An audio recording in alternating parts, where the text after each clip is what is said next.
तू मेरी जिंदगी है। दोस्तों, बॉलीवुड की मशहूर अभिनेत्री अनु अग्रवाल ने अपनी सुपरहिट फिल्म आशिकी का एक चौंकाने वाला राज खोल दिया है, जिसे जानने के बाद आप सोच में पड़ जाएंगे कि आखिर अनु अग्रवाल जैसी शरीफ सी दिखने वाली खूबसूरत लड़की के साथ कोई इतना गंदा काम कैसे कर सकता है। अब तेरे बिन जी लेंगे हम। लेकिन दोस्तों, बॉलीवुड के हवसी लोगों की इस काली सच्चाई को बताने से पहले आपको बता दें कि फिल्म आशिकी 1990 की महेश भट्ट द्वारा निर्देशित हिंदी भाषा की संगीतमय प्रेम कहानी फिल्म है। धीरे धीरे से मेरी जिंदगी में आना। राहुल रॉय, अनु अग्रवाल और दीपक तिजोरी प्रमुख भूमिका में हैं। यह फिल्म संगीतकार जोड़ी नदीम श्रवण द्वारा दिए गए संगीत के लिए जानी जाती है। सांसों की जरूरत है जैसे जिंदगी के लिए, जिससे गायक कुमार सानू और संगीत लेबल टी सीरीज ने पैंठ बनाई थी। अपने संगीत की वजह से फिल्म सफल रही। आज भी इस फिल्म के गीत और संगीत कल की तरह ही लोकप्रिय हैं। जाने जिगर जाने मन, मुझको है तेरी कसम, तू जो मुझे ना मिली। फिल्म सुपर हिट रही थी। महज 26 साल की उम्र में अपनी फिल्म मंजिलें और भी हैं निर्देशित करने वाले महेश भट्ट ने इसके बाद लहू के दो रंग, अर्थ, जन्म और सारांश जैसी कई चर्चित फिल्में बनाई। लेकिन कमर्शियल सिनेमा में महेश भट्ट को कामयाबी मिली साल 1990 में 17 अगस्त को रिलीज हुई फिल्म आशिकी से।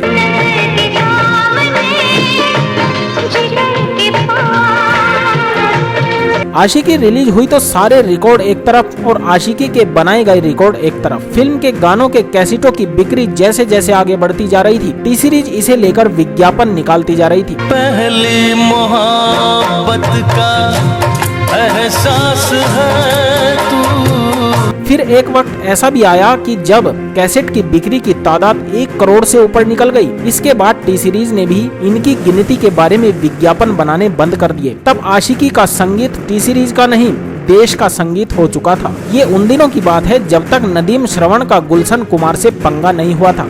दोनों टी सीरीज के लिए लगातार काम भी कर रहे थे। फिल्म ने अगले साल फिल्म फेयर अवार्ड्स में भी तहलका मचाया। Best music, best lyricist, best playback singer male, best playback singer female यानी फिल्म संगीत से जुड़ी चारों कैटेगरी के पुरस्कार फिल्म आशिकी ने जीत लिए। ये पुरस्कार मिले नदीम श्रवण, समीर, कुमार सानू और अनुराधा पौडवाल को। फिल्म आशिकी के लिए कुल 12 गाने गुलशन कुमार ने निकालकर एक तरफ रख दिए थे। हालांकि इनमें से फिल्म में प्रयोग 9 ही हुए। इनमें से एक गाना उदित नारायण ने और एक गाना नितिन मुकेश ने भी गाया था। नितिन मुकेश का नाम भी फिल्म के एंड क्रेडिट्स में गायक के तौर पर आता है। हालांकि उनका गाया गाना फिल्म में नहीं है। महेश भट्ट की फिल्म मेकिंग की खासियत यही रही है कि वह अपनी फिल्मों को अपनी निजी जिंदगी का हिस्सा बनाकर उसे प्रचारित करते रहे हैं। फिल्म आशिकी को भी महेश भट्ट अपनी और अपनी पहली पत्नी लॉरेन ब्राइट की कहानी बताते हैं। फिल्म में दिखाए गए तमाम सीन भी महेश भट्ट के मुताबिक उनकी असल जिंदगी से प्रेरित रहे हैं। हालांकि फिल्म में अहम भूमिका निभाने वाले दीपक तिजोरी का ये कहना है कि इस फिल्म का मूल आइडिया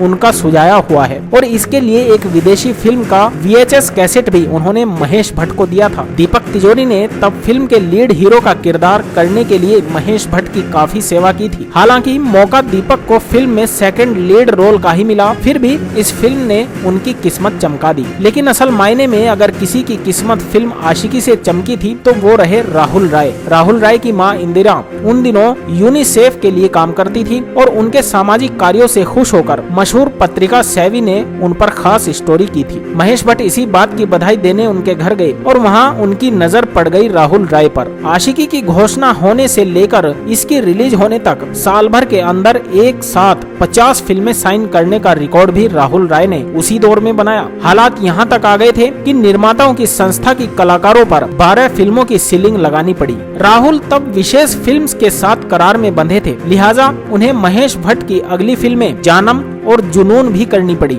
महेश भट्ट ने आशिकी में जो कमाया था वह सब इन दोनों फिल्मों में गंवा दिया। राहुल राय का उन दिनों क्रेज हुआ करता था। युवाओं ने उनके जैसे बाल भी रखने शुरू कर दिए थे, लेकिन साल भर के भीतर ये सब हवा हो गए। एक खास बात यहाँ और बताने लायक है, वो ये कि फिल्म आशिकी में राहुल राय की अपनी आवाज नहीं है। पहले इस काम के लिए भट्ट ब्रदर्स ने सचिन को साइन किया था, लेकिन बाद में ये काम महेश भट्ट के काफी करीबी रहे अभिनेता आदित्य पंचोली ने किया। फिल्म आशिकी में राहुल राय और दीपक तिजोरी को मौका मिलने जैसा ही दिलचस्प किस्सा इस फिल्म की हीरोइन अनु अग्रवाल का है। अनु को महेश भट्ट ने एक पार्टी में देखा। अनु अग्रवाल से जब महेश भट्ट पहली बार मिले और उन्हें फिल्म में काम करने का ऑफर दिया तो अनु अग्रवाल ने झट से इनकार कर दिया।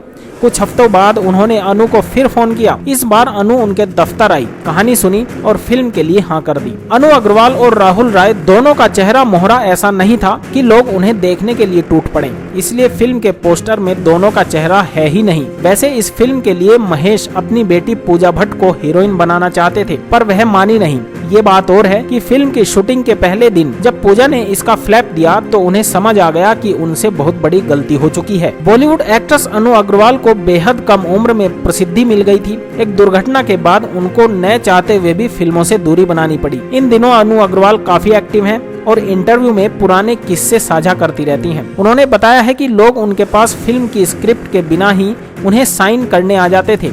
एक वीडियो वायरल हो रहा है जिसमें अनु अग्रवाल बता रही हैं कि लोगों के पास स्क्रिप्ट नहीं होती थी, वो पैसे लेकर आते थे और उन्हें साइन करना चाहते थे। एक्ट्रेस ने कहा कि मैं यह देखकर हैरान रह गई कि जिन लोगों के पास अपनी स्क्रिप्ट नहीं है वे मुझे फिल्म के लिए साइन करने के लिए तैयार हैं। उनके पास पैसे होते थे और मैं कहती थी कि मैं पैसे से साइन नहीं करना चाहती, मैं स्क्रिप्ट सुनना चाहती हूँ। वे कहते थे कि स्क्रिप्ट बन जाएगी, आप साइन कर सकती हैं। आपको बता दें कि अनु अग्रवाल को महेश भट्ट की फिल्म के बाद बहुत पसंद किया गया था। इस फिल्म में अनु का काम देखकर महेश भट्ट काफी खुश हुए थे। ये भी खबर आई थी कि दोनों का अफेयर चल रहा है। हाल ही में अनु अग्रवाल ने इस पर भी रिएक्शन दिया है। अनु अग्रवाल ने बताया कि महेश भट्ट उन्हें वन टेक आर्टिस्ट कहते थे और इसी बात से चिढ़कर लोग ये अफवाह फैलाने लगे। उनके मुताबिक दोनों को इस बात से दिक्कत थी कि महेश भट्ट का झुकाव उनकी तरफ था। अनु अग्रवाल ने कहा, लोग हमारे रिश्ते पर सवाल उठाने लगे थे, वो मेरी इस तरह तारीफ क्यों करते हैं, इससे लोगों को फर्क पड़ता था। मैंने इन सब बातों को इग्नोर किया। मेरे पास बहुत कुछ था। मैं यंग लड़की थी जो अकेले रहा करती थी और 22 साल की उम्र में अपनी लाइफ खुद संभाल रही थी।